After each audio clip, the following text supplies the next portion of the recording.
Olá, internautas! Sejam muito bem-vindos ao canal Net de Data. Aqui quem fala é Jonatas Carlos e no vídeo de hoje nós vamos falar um pouco sobre o câncer de esôfago. Vamos abordar aqui algumas questões como os sintomas do câncer de esôfago, o diagnóstico e o tratamento. Beleza? Lembrando mais uma vez que nenhum vídeo que a gente vai falar aqui sobre alguma doença deve substituir uma consulta médica e você não deve se automedicar a partir desses vídeos. Sempre procure um profissional habilitado pessoalmente para fazer toda uma consulta completa, uma anamnese, um exame físico e aí sim prosseguir em busca do diagnóstico e do tratamento. Beleza? Então vamos lá, pessoal. A primeira coisa que nós vamos comentar aqui são os sintomas do câncer de esôfago. E um dos sintomas que chama muito nossa atenção no câncer de esôfago é a disfagia rapidamente progressiva. A disfagia é a sensação ruim ao deglutir. Na verdade, é uma dificuldade, melhor dizendo, né, explicando melhor, é uma dificuldade em deglutir. O paciente coloca a comida na boca, mastiga, mastiga, mastiga, mas ele não consegue com satisfação, de uma forma muito fácil, simplesmente engolir esse alimento e deixar esse alimento chegar até o estômago. Ele tem uma dificuldade. Nesse caso do câncer de esôfago, uma característica muito peculiar do câncer de esôfago, essa disfagia, ou seja, essa dificuldade em deglutir, ela é rapidamente progressiva, no sentido de sólido, ou seja, inicialmente a pessoa tem disfagia para sólidos, mas rapidamente evolui para pastoso e depois rapidamente também evolui para líquidos, ou seja, inicialmente a pessoa tem dificuldade de deglutir, né, sólidos, depois passa para alimentos pastosos e por último ele tem dificuldade até mesmo em digerir, em deglutir, melhor dizendo, pessoal, alimentos líquidos, no caso como a água, um refrigerante, um suco, ele vai ter essa dificuldade de deglutir. Então é uma característica muito peculiar, não vou dizer específica, porque algumas outras doenças também apresentam disfagia. Na verdade, muitas doenças do trato digestivo, como a gente até já viu aqui, apresenta essa disfagia. No entanto, o câncer ele tem uma característica muito peculiar de ser rapidamente progressiva. Doenças como, por exemplo, a acalase, que vamos falar em vídeos futuros, ele pode até apresentar uma disfagia, mas uma disfagia que vai evoluir ao longo até de anos. Enquanto a disfagia aqui no câncer de esôfago pode ser tão rápida até mesmo em questões de semanas, essa evolução aqui, passar de sólido até chegar em líquidos. Beleza? O outro sintoma bastante importante também é a aldinofagia. A aldinofagia tira dor ao deglutir. Então o paciente, mais uma vez, mastiga o alimento e quando ele vai deglutir, quando ele deglute e vai passando pelo esôfago, ele sente dor. Então é o que a gente chama de aldinofagia, que também é um sintoma do câncer de esôfago. Outro sintoma é a cialorreia. A cialorreia é definida como o aumento da secreção de saliva. Então o paciente vai ter um aumento aí na produção, tá? Na verdade, de saliva e vai ficar com a boca ali sempre, digamos assim, com muita saliva. Que a ideia é que o corpo dele está tentando ajudar a que o alimento passe, já que ele está apresentando disfagia, provavelmente por alguma obstrução aqui do esôfago, e esse paciente começa a produzir mais saliva até que ele apresente realmente essa característica da cialorreia, uma excessiva produção de saliva. Outro sintoma também pode ser a hematêmese, que é o vômito de sangue, assim como também, e aqui também é uma característica do câncer, tá, pessoal? É a caquexia, que é nada mais, nada menos do que o emagrecimento. O paciente ele vai ter dificuldade de deglutir e vai ter basicamente um tumor consumindo, né, uma parte do seu corpo com grande metabolismo, que é o câncer. E esse câncer, assim como essa associação com a disfagia, vai levar à caquexia. É basicamente o paciente que não tem mais nutrientes, começou a fazer catabolismo e apresenta-se muito emagrecido e fraco. Um detalhe é que o câncer de esôfago é um tumor extremamente agressivo e muitas vezes ele é assintomático nas fases iniciais. Então o paciente só começa a apresentar sintomas quando a doença já está grave e é bem difícil de tratar, porque, mais uma vez, repito, é um tumor extremamente agressivo. Dito isso, nas doenças avançadas, o que a gente pode encontrar nesse câncer de esôfago é afagia, ou seja, o paciente não consegue mais deglutir, ele não come mais, isso perturba muito o paciente que tem câncer de esôfago. Ele pode apresentar halitose, que é mau hálito, exatamente porque vai ter um tecido que muitas vezes pode entrar aqui em estado de putrefação no esôfago, né, que é próximo aqui da boca, e consequentemente esse odor pode, né, ser exalado pela boca, assim como também alimentos, digamos que esse esôfago aqui seja obstruído pelo câncer, os alimentos podem se acumular aqui e isso pode também gerar um estado de putrefação. O alimento ele basicamente vai estar entrando em degradação e isso vai, claro, soltar um odor fétido. Ele também vai apresentar tosse com ingestão de água. Isso faz parte dessa questão da disfagia, né, para líquidos. O paciente basicamente vai ingerir a água não vai conseguir passar aqui muito bem, ela pode retornar, entrar aí no trato respiratório, o paciente vai apresentar tosse. Assim como também o câncer de esôfago, ele pode estar metastizando ou criando até mesmo um canal para a traqueia do paciente, e isso pode fazer com que a água venha para cá e ele apresente tosse.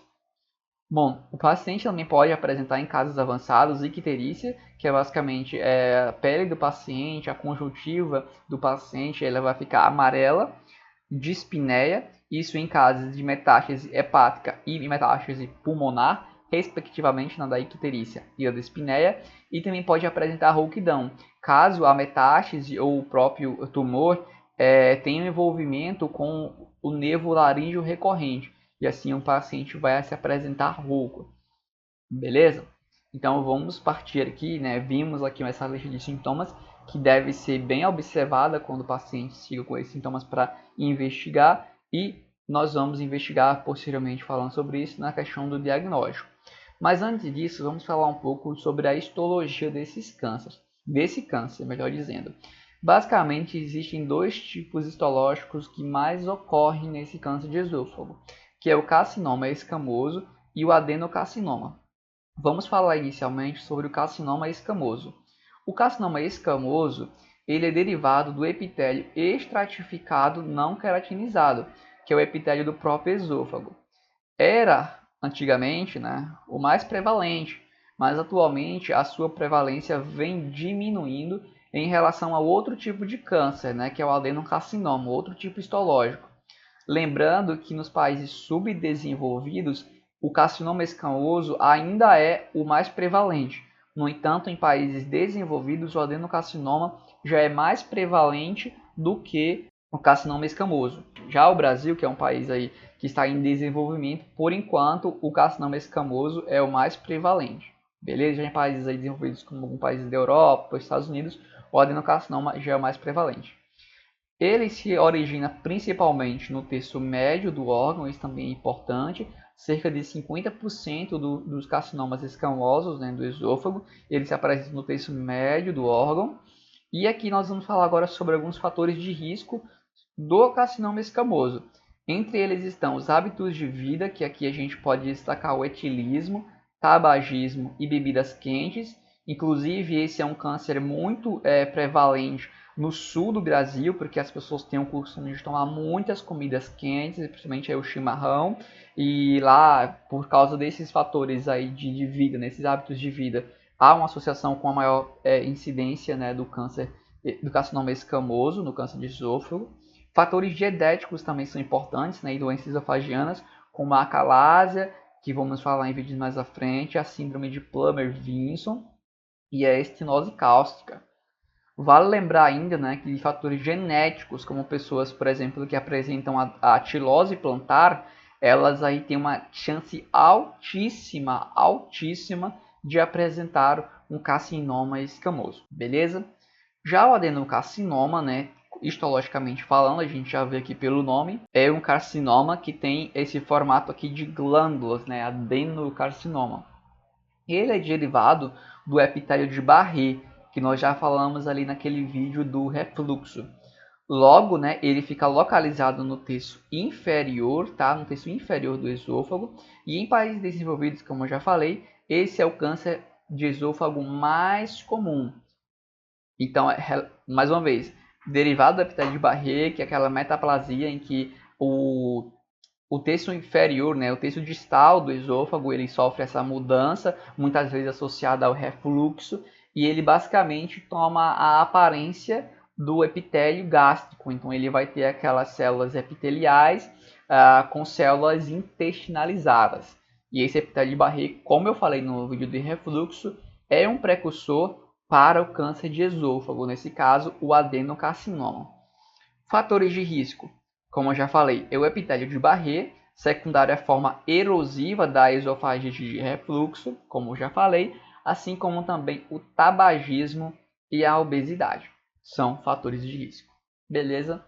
Bom, então essas coisas de fatores de risco, só para comentar aqui nessa questão de cânceres, etc., é muito importante, porque quando você vai fazer a anamnese do paciente, você vai perguntar os hábitos que ele tinha, e aí você já está com a suspeita diagnóstica pelos sintomas que ele apresentou. E aí você fecha, junta isso aqui com alguns hábitos de vida. Viu que isso era um fator de risco, então você aumenta a sua suspeita daquele paciente ter um tipo específico de câncer ou algum outro tipo de doença.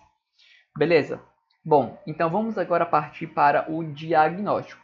É claro, pessoal, o diagnóstico você tem que inicialmente suspeitar a partir da clínica, mas aqui você não fecha o diagnóstico só na clínica, como você pode fechar na doença do refluxo gastroesofágico, por exemplo. Então aqui você vai ter a clínica do paciente e, suspeitando, você vai pedir uma esofagografia baritada e uma endoscopia digestiva alta com biópsia. Na esofagografia baritada, você basicamente vai ver uma mudança brusca, né, desse formato do esôfago. Você vai ver aqui, por exemplo, um aspecto muitas vezes de maçã mordida.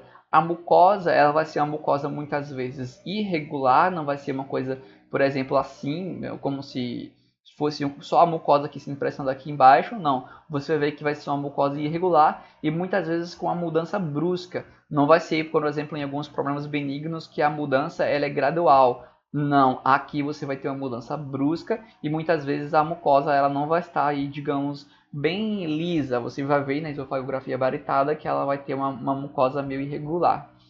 E a endoscopia digestiva alta com biópsia para você realmente confirmar o câncer e o tipo histológico do câncer e assim prosseguir com a questão do tratamento. Bom, esse diagnóstico, né, ele pode ser acompanhado de uma tomografia tóraco-abdominal para avaliar metástase tanto para a área torácica quanto para a área abdominal, um ultrassom endoscópico que basicamente aí vai ser útil para avaliar o T e o N, né, na questão do estadiamento do tumor, o T sendo o tamanho do tumor, né, até quanto ele invadiu essa parede do esôfago. Isso a gente até poderia falar aqui sobre estadiamento, mas deixaria o vídeo muito mais longo. Aconselho você que não é da área e queira pesquisar um pouco mais, pode procurar em geral sobre estadiamento de câncer. Você vai estudar aí um pouco sobre o T, o N e o M. O T basicamente avalia o tamanho do tumor, o quanto aquele infiltrou no órgão. O N vai avaliar a invasão a linfonodos. E o M é a metástase, que vai dizer se esse tumor invadiu já outros órgãos, metastatizou. Beleza? E também você pode fazer uma laparoscopia para visualizar, por exemplo, alguns linfonodos ou para tentar ver, visualizar, né, na prática mesmo alguma metástase à distância. Bom, com relação ao prognóstico e tratamento, pessoal, é claro que isso aqui, dentro de uma área mais específica, como da oncologia, teria super especialidades, super coisas específicas, né, sensíveis e etc. Aqui é claro que a gente está dando uma visão muito mais geral, muito mais abrangente, até porque aqui a gente não está falando exatamente como uma disciplina de oncologia. Estamos mais falando coisa de geral mesmo sobre a doença. Bom, prognóstico e tratamento então. O prognóstico, como já falei para vocês, é que ele é um tumor extremamente agressivo e muitas vezes nós só conseguimos diagnosticar o paciente com câncer esofágico quando ele já se apresenta em estágio avançado. Mas, ainda dependendo do estadiamento do tumor, pode-se realizar um tratamento. O tratamento, né, pode ser através de uma cirurgia curativa, na ausência de metástase, ou seja, quando for M0, a distância, e de um tumor irressecável, quando ele invade já alguns outros órgãos aqui, ele não, lembrando que o esôfago, né, ele não tem a serosa, mas digamos que ele já está aqui na adventícia, já indo aqui em direção a outros órgãos, possa ser que ele seja irressecável.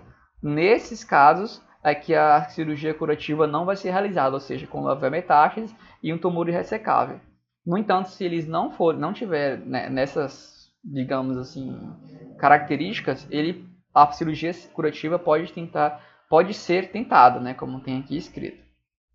Essa cirurgia curativa se dá através de uma esofagectomia, é a retirada do esôfago, então o esôfago desse paciente vai ser retirado, assim como também os linfonodos regionais. Vai realizar uma linfadenectomia regional com 8 centímetros de proximidade, vai retirar aqueles linfonodos exatamente para diminuir as chances de metástase. Beleza? Então vai ter uma esofagectomia e uma linfadenectomia. Show de bola?